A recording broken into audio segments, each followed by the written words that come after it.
dhammaan mas'uuliyiinta kala duwan ee halka joogta iyo bahda caafimaadka gaar ahaan waan uga mahadcelinayaa dadaalka badan ay ku wado sidii loo horumarin lahaa daryeelka caafimaadka oo ugu muhiimsan tahay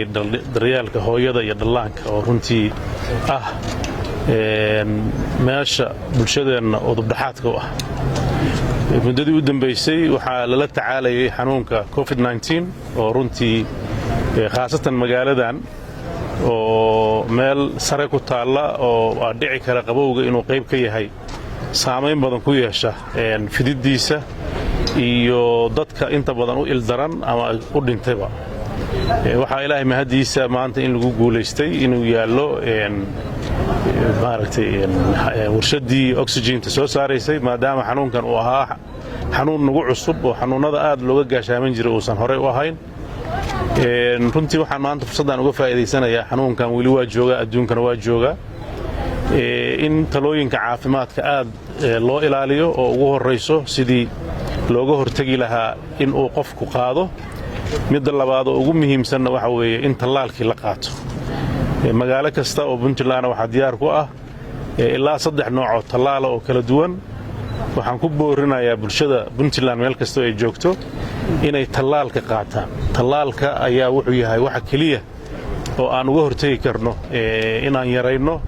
aafadan dhibaatada ay leedahay waxaan runtii halka uga mahadcelinayaa hay-adda Islamic Relief oo mashruucan ka kaalmaysay wasaaradda caafimaadka iyo isbitaalka Qardho